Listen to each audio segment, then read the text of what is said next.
설날 명절은 잘 보내셨습니까? 설날에 지인들과 안부, 격려 등의 인사를 나누니 사람 살맛이 나더군요. 색소폰 유튜브 인수분해 TV 역시 지인이신데 최근 올리신 영상에 파란 하늘과 바다, 연주, 거기에다 자유분방한 청중들이 함께 어우러져 있는 게 보기 좋았습니다. 예고한 대로 특강 2 칼 바르트의 신정통주의 시작합니다. 여기는 대명대학교 행소박물관 앞입니다.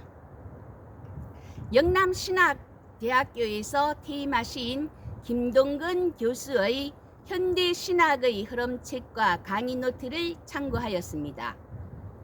개신교는 종교개혁에 의해서 생겨난 교파로 프로테스탄트입니다.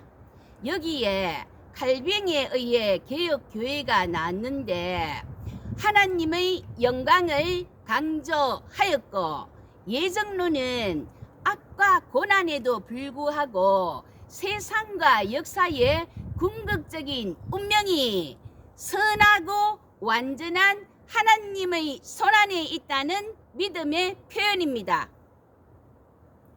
가톨릭으로부터의 개혁, 루터교를 능가하는 개혁입니다.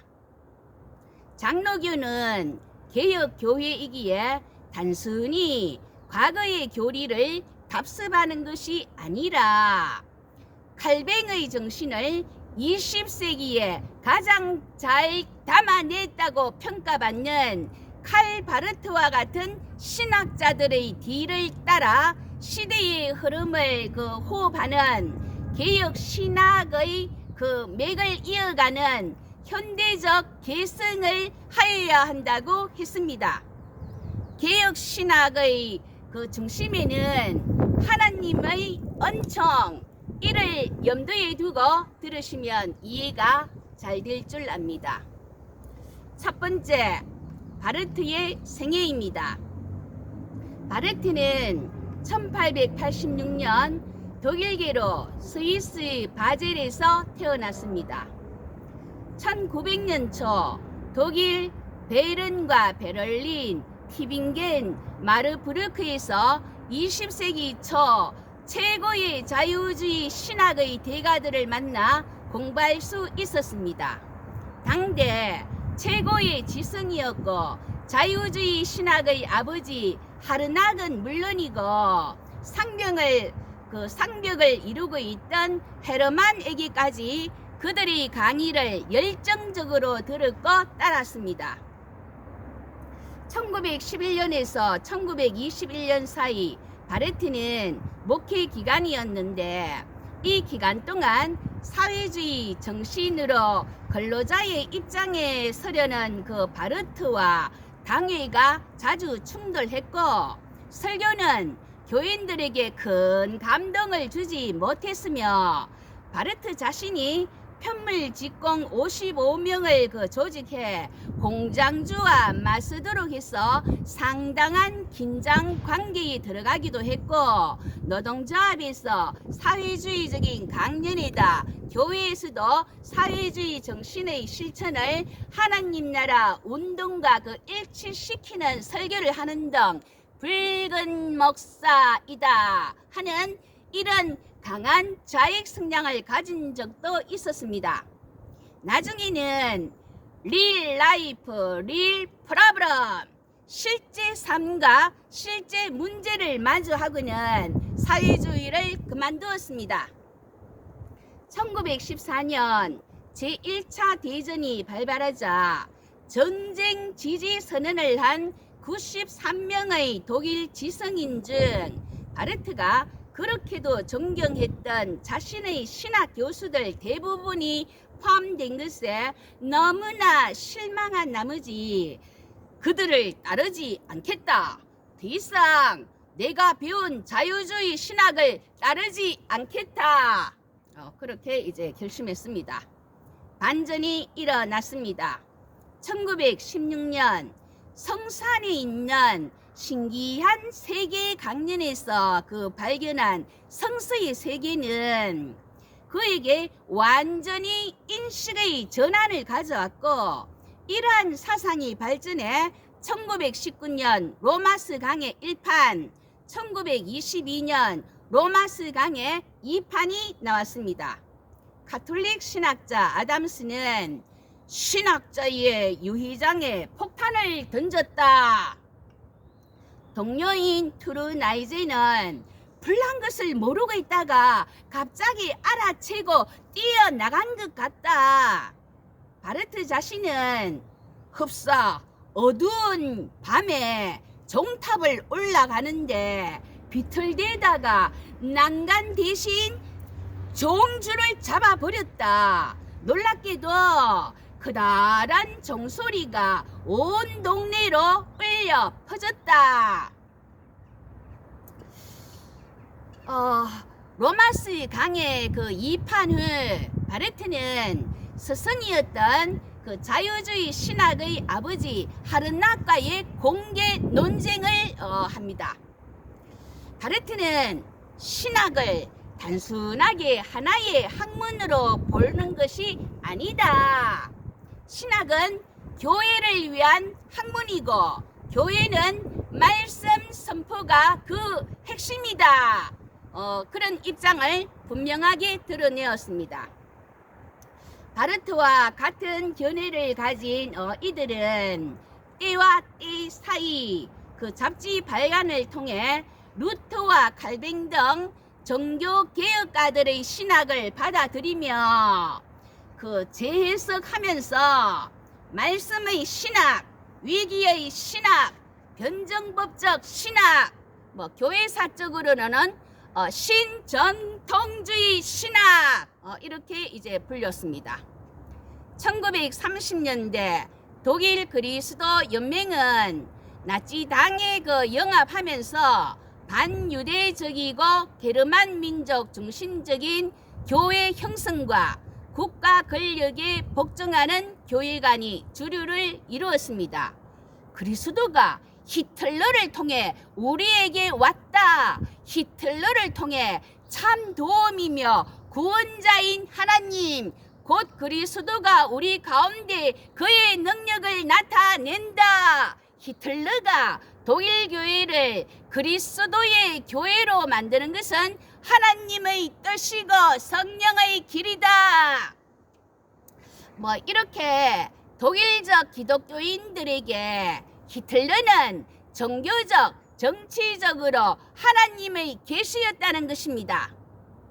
인간의 죄성이 사라지고 하나님의 은총이 상실되는 이러한 것에 기초한 게르만 민족을 중심으로 하는 민족교회를 지향하는 이것은 하늘에까지 미치는 스캔들입니다. 바르트는 더 이상 침묵할 수 없었습니다. 바르트에게 이는 나치 국가의 종교와 히틀러의 우상화이기에 그 이교 집단인 나치 히틀러에 맞서가지고 바르트는 주님과 교회를 배반하는 의미인 국가에 서약할 수 없다. 이렇게 히틀러에 대한 충성 서약을 거부하여 교수직을 박탈 당하기도 했습니다. 개혁신앙은 아닌 것은 아니다. 외쳐야 합니다. 박탈 좀 당한들 대수냐 두둑한 배짱입니다. 두 번째, 말씀의 신학입니다. 하나님 말씀의 세 가지 형태는 선포된 말씀, 기록된 말씀, 계시된 말씀입니다. 바르트는 자신이 배운 자유주의 신학과의 그 단절을 하면서 성서를 이해하기 위한 길을 찾기 위해 고심했습니다. 여태까지 그 성서에는 인간이 하나님을 찾는 길이 있다고 생각했습니다. 하나님은 이런 분이다. 더 잘 깨닫기 위해 바울을 배우고 요한을 배우고 비평을 배워서 내가 주격이고 하나님을 목적격으로 하는 종교로 취급했구나. 바르트는 깨달았습니다. 기독교는 계시이지 종교가 아니다. 성서는 인간이 하나님을 발견하고 위로받는 책이 아니다. 하나님이 어떻게 그 인간을 구원하시고 이 세상을 섭리해 나가는지를 알 수 있는 책이다. 성서에는 하나님의 말씀이 기록되어 있고 하나님이 주격으로 하나님이 말씀하신다. 하나님의 말씀은 바로 계시이며 인간이 조절할 수 없습니다. 성서는 우리가 어떻게 하나님과 이야기해야 하는가를 알려주는 것이 아니라 하나님이 무엇을 우리에게 말씀하시는가를 알려줍니다. 어떻게 우리가 하나님에게 도달하는 길을 발견하느냐가 아니라 어떻게 하나님이 우리를 찾고 부르시는지 우리는 거기에 응답하는 것입니다. 바르트는 말합니다. 첫째, 하나님은 전적 타자이시다. 하나님은 인간에게 전적 타자, 홀리 아들, 절대적으로 다른 존재입니다. 그러니까 인간과 동일 범주가 아니라는 말입니다. 하나님이 인간과 동일 범주로 여겨 수많은 오류를 범하고 있는 게 많습니다. 달란트를 왜 나에게는 한 달란트냐? 누구는 금그릇인데 나는 질그릇이냐?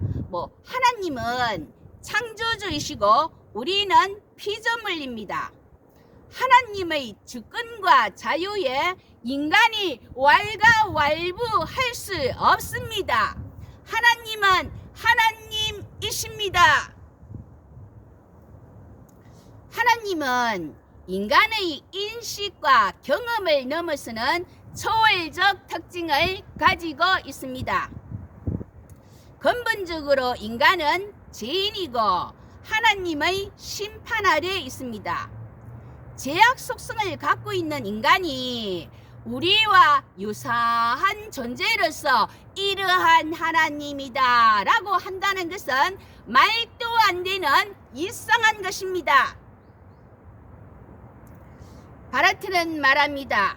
둘째, 하나님과 인간 사이에 어떠한 존재의 유비도 없다 단정합니다. 유비, 아나로지, 이것은 비슷하거나 유사한 것을 통해 새로운 인식에 도달하려는 시도입니다. 예를 들어 인간의 부정적인 것을 거부함으로써 예를 든다면 인간은 죽는다 이를 거부하면서 하나님은 죽지 않으신 분이다, 험없으신 분, 영원하신 분, 혹은 인간의 긍정적인 부분을 극대화함으로써 하나님은 영원한 사랑이시다, 완전하신 분, 인자시고 자비로우신 분, 이제 이렇게 인간이 주체가 된 그 유비를 사용하여 하나님을 이해하는 이런 방식을 바르트는 모두 거부합니다. 이런 인간 존재의 유비 위험은 칼 마르크스에 의하면 하나님이 인간을 창조한 것이 아니라 인간이 자기 형상에 따라 하나님을 창조했다. 있지도 않은 하나님을 인간의 영혼을 투사해서 창출해서 만들었다. 종교는 아편이다. 하고 기독교를 박멸코자 책동했습니다. 바르트는 죄 속에 있는 인간은 전적 타자이신 하나님을 인간과 유비해서 하나님을 찾을 수 없다고 하였습니다. 그러면 하나님을 어떻게 만나고 다가갈 수 있을까요? 바르트는 말합니다. 셋째, 위기의 신학에서 오직 하나님의 은총이 인간에게 온다고 합니다. 하나님의 은혜가 임해서 인간이 하나님 앞에 서면 그 순간 까무러치게 되는 오직 위기, 크라이시스를 경험합니다. 왜냐하면 그 재성이 드러나는 나를 보게 되기 때문입니다. 모세가 하나님 뵈기를 두려워하여 얼굴을 가렸고 빛으로 오시는 그리스도가 현재화될 때 베드로는 주여 나를 떠나소서 나는 죄인이로소이다. 부활하신 그 예수님을 만난 사울은 사흘 동안 보지 못하고 먹지도 마시지도 못했습니다. 위기와 자기 부정이라는 변정법을 거쳐서 거듭남으로 새로운 바울이 되는 것입니다. 인간의 지성, 감성, 의지로 인간 쪽에서 자기가 주체가 되어 하나님 어디 계십니까? 내가 찾아서 이것이다 저것이다 하는 아래에서 위로 올라가는 이런 구조가 아닙니다. 하나님께서 주체로서 인간에게 열어 보여주시는 이것을 계시라 하는데 오직 하나님의 은총이 인간에게 오는 것으로 위에서 아래로 오는 이것이 바로 계시우선 구조입니다. 하나님 은혜의 결정적인 증거는 예수 그리스도의 십자가이고 바로 예수 그리스도의 대속적 죽음으로 인간은 구원받게 됩니다.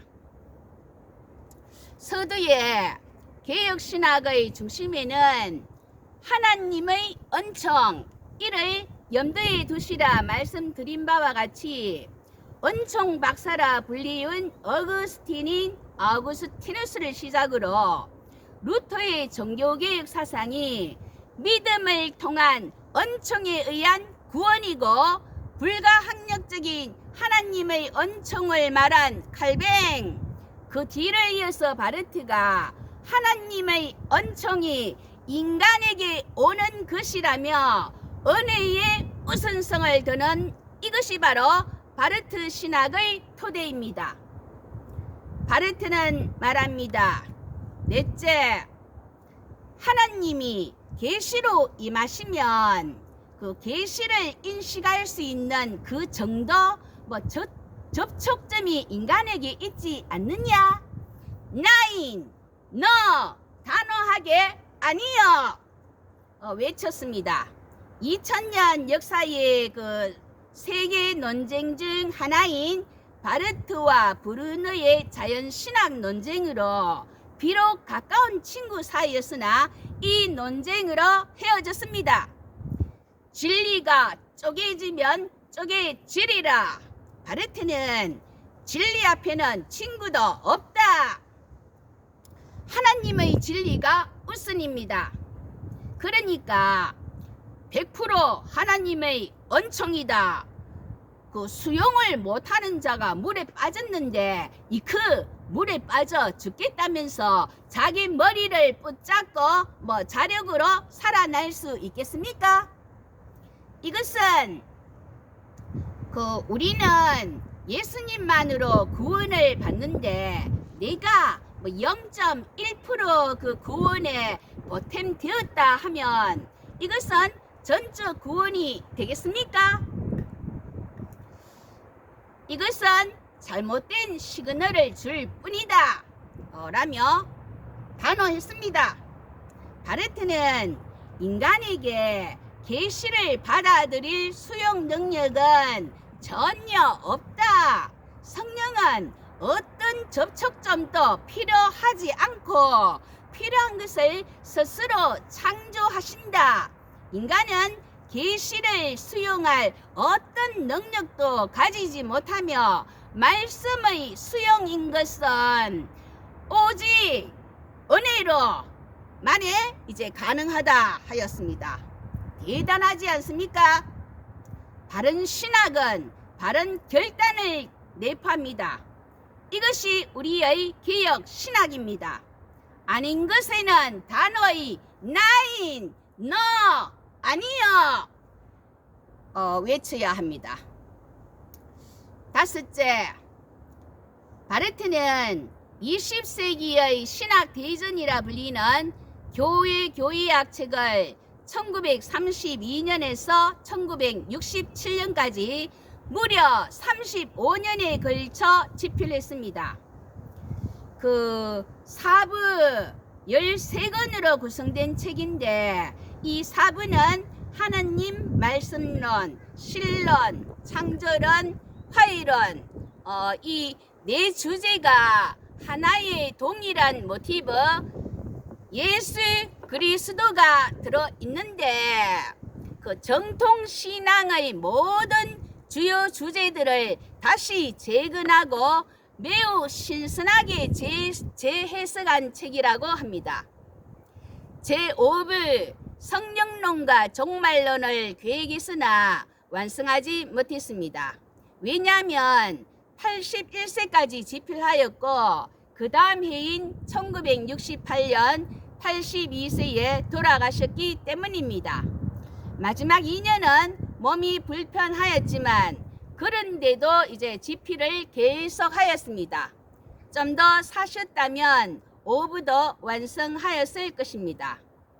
바르트의 생애 마지막 날, 그날은 주일로 예배를 드리고 오후에는 요양소의 지인을 방문하고 저녁에 강의 원고를 작성하다가 친구의 전화를 받고 우울한 세계 정세에 대해 대화를 나누며 걱정 마라, 예수가 다스릴 것이다 얘기하고는 서던 원고를 마치지 못하고 잠자리에 들었는데 새벽에 주님 곁으로 떠났습니다. 우리도 헛성 세월 보내지 말고 오늘 일을 하듯 일상의 그 마무리를 하고 마치면 좋겠습니다. 몸이 불편하지 않고 말입니다. 마무리합니다. 바르트는 개혁신학을 20세기에 완전히 새롭게 정립하는 큰 업적을 남겼습니다.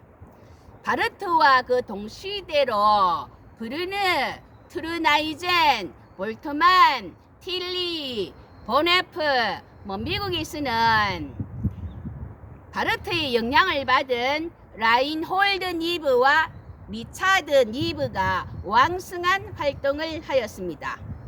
이들을 통해서 루터와 칼뱅이 20세기에 다시 살아 움직였습니다.